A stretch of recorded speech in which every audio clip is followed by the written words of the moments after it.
Welcome to all the viewers joining us for this pre-recorded preview, which is recorded on Monday for the Tuesday meeting, which will take place out at Durbanville. Hollywoodbets Durbanville racing on Tuesday, the 5th of September. Joining me on the line is Alistair Cohen. Alistair, how are you doing?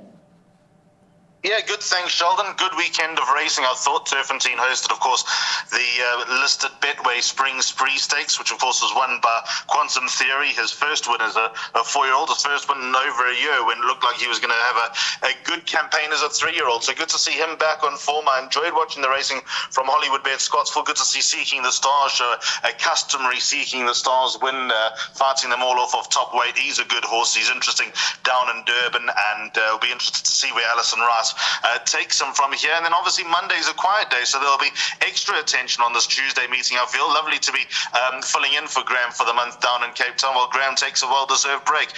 The nice thing about Cape racing is that it's generally strong, it's generally competitive. There are generally a lot of horses who have chances with some good potential form, so hopefully we can continue the form. It was a good week last week and hoping for much the same this.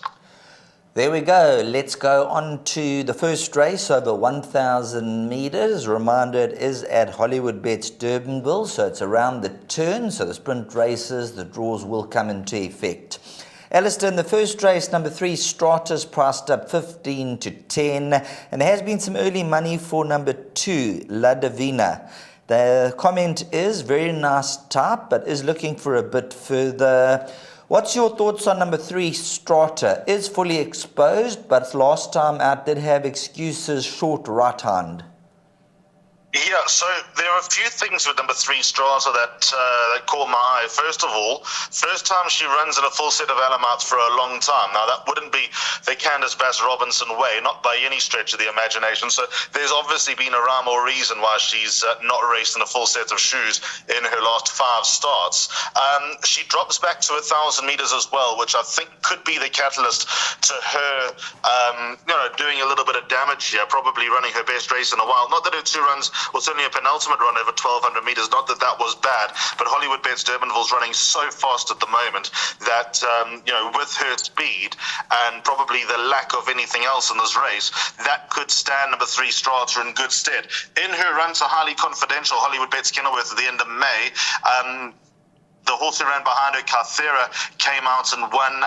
Rainbow Laura Keats come out and run second. So it's a fair piece of form, probably stronger than anything else in the race. But I do believe at 15 to 10, she may have a couple of vulnerabilities, if any of the first-timers have any ability. And judging by the market, maybe number 4, La Divina does. Again, Andre Nel not known to ready up his first-timers. For example, that horse Boogie Fired was all the rage first time out and got turned over before winning his second. So, I'd respect the support for number 2, La Divina. I expect the word from the stable about number 2, La Divina, but I think, going into the race, it's advanced Strata, but there's every chance that she could get rolled over by a first timer. The rest of the horses who bring form, I don't think bring any inspiring form into the picture. Right, let's move on to race number 2, which is the opening leg of the Bipot, and that will be your suggested bet for the day. Looking at the field for the 1,000-meter contest, you're mentioning about the speed. So looking at the betting, number 11, Connery is 2 to 1. Number 4, Gravity is 28 to 10. And then it's 7 to 1 and bet to the rest. You've gone with numbers 4 and 11 in the Bipot. Looking at number 4, Gravity, the last 2 runs have been up with the speed. So you said the course is running quick, and that'll probably be the horse to beat then. Yeah, if Connery was drawn better, I would tip Connery quite convincingly on top. But I think, as you mentioned, first of all, the speed and also the bad draw of Connery would probably just lean me towards number 4, Gravity here, Sheldon. The last stop behind La Legionnaire, the horse who ran second, Lucha Verde, came out and won. The horse that finished just in front of Gravity, Trippy Silk, came out and ran third. So that all looks good. There's been no time to get a gauge on how Connery's form is going to work out. He's the first runner from that form line. What I liked about Connery was that he seemed to stay on first time out, so he'll do a lot better. He'll be a lot wiser second time out, but the draw's going to be no good. So for Gravity over number 11 Connery, that's how I'm going to tip them here. Both of them are in the Bipot, but just if there is any money for this horse number 2 Gold Gunner, this first timer by Lancaster Bomber, out of a mare who stayed all day, Spice Gold, won the dead heated in the South African Fillies Classic a long time ago, but I'd expect him to be more effective over more than 1,000 meters. But I heard a word about number 2 Gold Gunner, so if not here and if there's no money, just keep him in the back of your mind when you see him go a little bit further. If he runs on for the minor places, I think that'll be a good start for his career. There we have it, race number 2. So number 4, Gravity with the speed, probably going to be up there in front. And then number 11, Connery, finished in 21.7400 to finish on debut, will be the one eating up the ground late on. That'll take us on to race number 3. And here we see the striking grey. He's almost a white horse, number 1, After the Rain. 1,250 meters from the number 1 draw, Richard Ferree. This must be one of the better bets on the card. I think he is, Sheldon. He's a Bipot banker for me. He's a PA banker, even though that's not my suggested bet. I'll also bank him in my place accumulator. Draw 1, Richard Ferree. Much better weighted with Silver Falcon on that short head performance 3 weeks earlier. There's a lot to like about number 1, After the Rain. In fact, funny enough, Richard Ferree was a note that he gave After the Rain 12 smacks going before the 50-meter mark, so he had to put the stick away and ride After the Rain out with the hands late on. So I think he would have learnt a lot. It was the first time he sat on the Son of Master of My Fate. A very hard horse to beat, Sheldon. I mean, I have a lot of respect for number 4, Silver Falcon, because he keeps grinding out wins when it looks like life is getting tougher for him and the handicapper lumps him with more weight. But this time, for a short head deficit and the weight turnaround, 1.5 kilos for a short head, Silver Falcon's going to have to step up a lot, and After the Rain's, for me, going to have to take a step backwards. So 1, After the Rain, banker in all bets. Can't see him missing. There we go, a lot in the favour of number 1, After the Rain. He's got the speed, and certainly Richard Ferree aboard from the number 1 draw. He's going to be out there and use the catch me if you can tactics. Let's move on to race number 4, over 1,400 meters. And when you look at race number 4, let's take a look at the anti-post betting. Justin Snaith's filly, number 3, Princess Izzy, is at 5-2. Number 2, Red Rose of Lancaster, that is priced up at 28-10, along with number 10, Sun Spectacular. You going with numbers 2 and 10 as far as the Bipot goes, Alistair? I'm surprised at the market here, Sheldon. I must be honest. I mean, Princess Izzy does have a chance. She's a pick 6 inclusion. But, the run to Nordic Quest, despite being a good run, horse who ran 5th came out and ran 2nd, the former Tequila Sky. I don't know. I have more time for 2 others. Red Rose of Lancaster. I mean, I know I was talking about the way that the track's running, and she comes from a long way back, but the way she made up ground last time, steps up an extra 200 meters for the first time in her life. Her form line lights up a lot more than that of Princess Izzy. So I think number 2, Red Rose of Lancaster, and also drawn on the wrong side last time down the straight. You cannot perform hard up on the outside on the wet Hollywoodbets Kenilworth track, and that's exactly what Red Rose of Lancaster did. What else is interesting is the horse who ran 7th, and a distant 7th, therefore 6 lengths behind Red Rose of Lancaster's come out and won. The horse who ran 2nd, Look Forward's come out and finally won. Now there's too much going on here for number 2, Red Rose of Lancaster, to be second favourite to number 3, Princess Izzy. The only other backup I have here, funny enough, even though Princess Izzy finished in front of number 10, Sun Spectacular, and the draws are more favourable to number 3, Princess Izzy, I have an inkling that this horse number 10, Sun Spectacular, with showing pace and going an extra 200 metres here, might help this daughter of Master of My Fate a little bit more than it will help number 3, Princess Izzy. That's just the way that I read it. I think number 10, Sun Spectacular, might be a difficult horse to peg back. So those are my 2 numbers here, 2 and 10 in the third leg of the Bipot, but pick 6 is definitely put in number 3, Princess Izzy, and maybe leave it open-ended for number 9, Pinstripe as well. She's not got her legs tied up. That'll take us on to race number 5. And looking at race number 5, they are betting 4-1 the field, the anti-post betting. It's over 1,400 meters, due off at 14.25. Now, Alistair, looking at your selections, you've put no less than 5 runners. So that tells you how open this race is. Hardest race on the card, Sheldon, but it's hard for the right reasons. There are lots of winning chances in here, and I don't want to fall short. Deez's rule would be if it's more than half the field in the pick 6 go field, but obviously the pick 6 not my suggested bet, the Bipot is. So 2, 3, 5, 7 and 12 are my horses. Number 2, Time for Love. If the Nordic Quest form works out well a race earlier, then number 2, Time for Love will become even more appetizing in this race. She's got to give a bit of weight away, but that's because she's a 4-year-old. So there's no doubt that, that might be a little bit of a hindrance for number 2, Time for Love. But anyway, she put up a good debut. She's got a lot of scope to improve. Number 3, Gimme the Limelight. I thought ran a nice race last time. She was finishing off her race nicely behind Windrunner, so I've got time for her. She was one of those who caught my eye. 5, 2 a penny, stepped up big time from run 1 to run 2. If she continues on that upward trend, she's going to be a player. And then my other 2 runners here, 7 and 12. Number 7, Vix Princess, also nice last run, big improvement, run 1 to run 2. Same comment applies for Vix Princess as number 5, 2 a penny. And then obviously the draw's no good for number 12, Fatal Gem. So it'll be interesting to see how the well-bred daughter of Master My Fate out of a grade 1 winning mare's ridden. But her form line stronger than anyone else. Her last run where she finished 4th. Mia's Harper came out and won. Call Me Getrix came out and won. Kamikaze, I think's a nice horse, came out and won. One Fell Swoop went up to Joburg, came out and won. So 4 direct winners out of that form line straight away. So number 12, Fatal Gem, on that evidence also can't be left out. So very, very interesting 5th race on the card. I think it's going to be fiercely contested.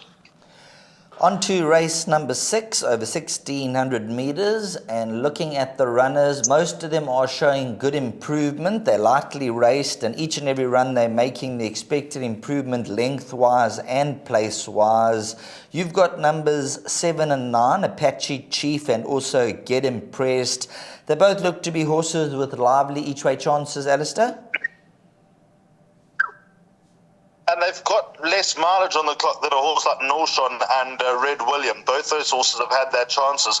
Although they got some sort of claims, even number 1, Diamond Rock, I would venture to say that the lightly raced 7, Apache Chief, and 9, Gets Impressed, might be improving at a quicker rate. So that's why I've gone with both of those in the play.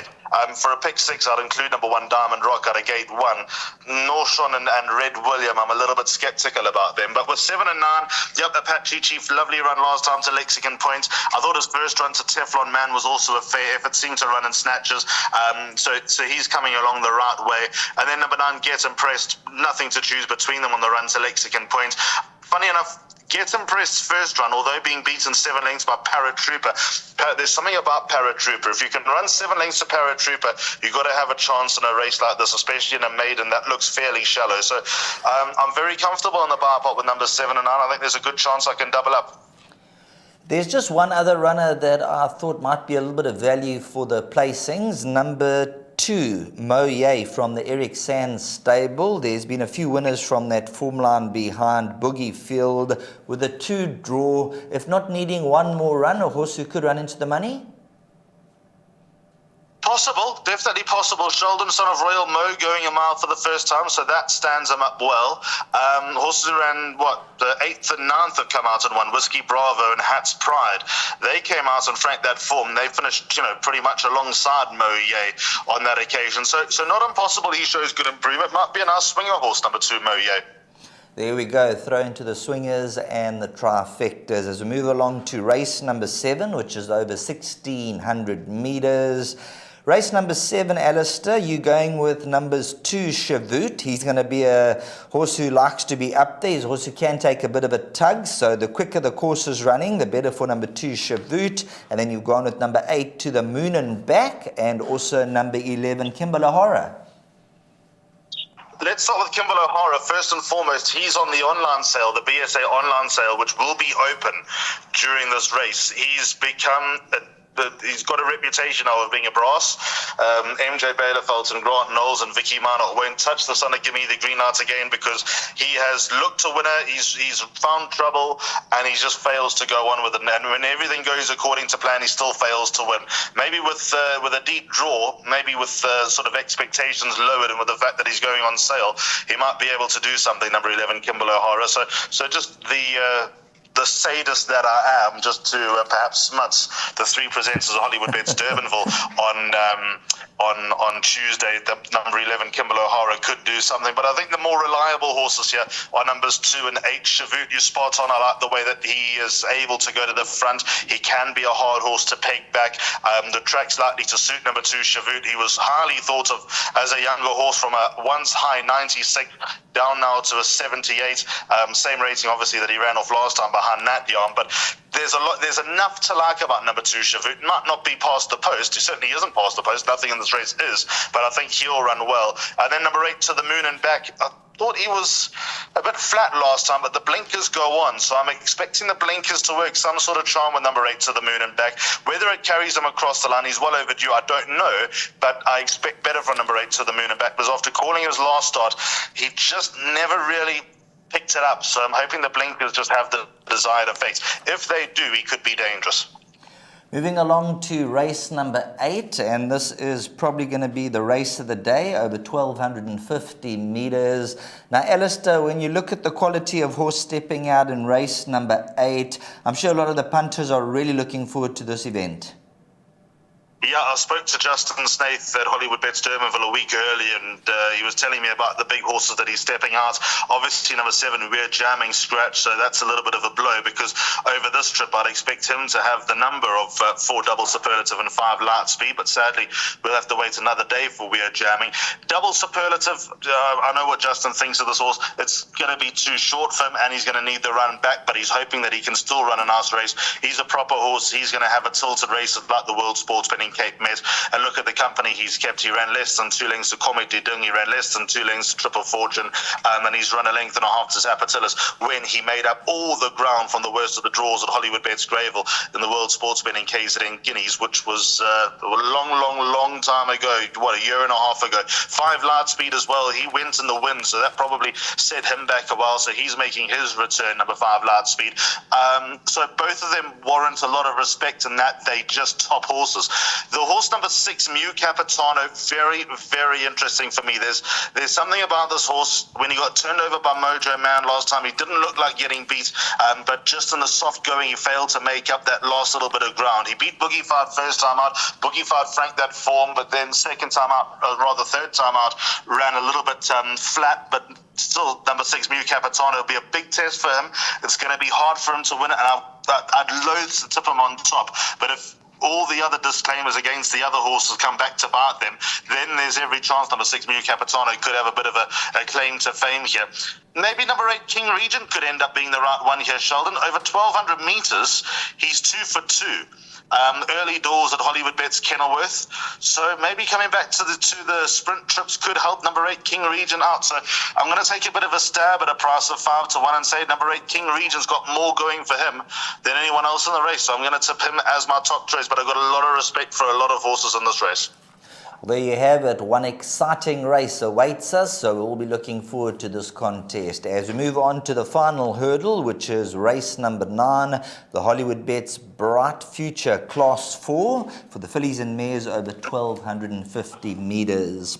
The recent maiden winner, number 6, Double Grand Slam from the Justin Snaith team, won by 4.5 lengths, is the anti-post favourite at 33 to 10. Number 10, Nordic Quest, is 5 to 1, and then Unconquerable Lady is trading at around 6 to 1 with Busy Lizzie. Alistair, ending off the meeting in race number 9. I'm going to start off with number 1, Treasure Hunt, who's currently at a price of 20 to 1. I thought this could be a horse that's worth throwing into the exactas and a little bit of an each-way bet. If you look at her overall form, she's got some fair runs earlier on behind Jasmine, Echo of Light. I remember backing her when she beat Desert Rose. Her last few runs, she showed a little bit of speed and just lacked extra late. Dropping to the 12.50 from the 1 draw, she could be one of those horses who could cause a bit of a stir. and she's down in class here, number 1, Treasure Hunt, Sheldon. So she might be a nice find. I had a good look at her.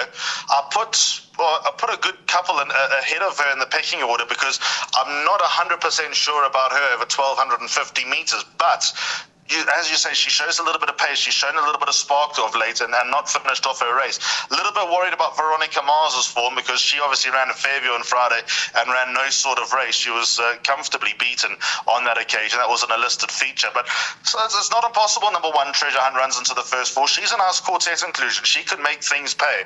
My horse here is number 3, Unconquerable Lady. I think that she represents the value. I thought she was desperately unlucky last time. She absolutely cruised up to them. She finished off her race so strongly, number 3, Unconquerable Lady. I'm hoping that she's a place or 2 better positioned. From that draw, I can't see her being ridden cold and coming from near the back of the field like she did last time. She doesn't have to be in front. I'm just hoping that she's about midfield, and if she is, then number 3, Unconquerable Lady, is going to be the horse to beat you. I'll also give number 8, Oni's Sons, Danon Platinas. I'm going to give them a big thumbs up here. Oni's Son, first run in a handicap, Vaughan Marshall, Richard Farid team up.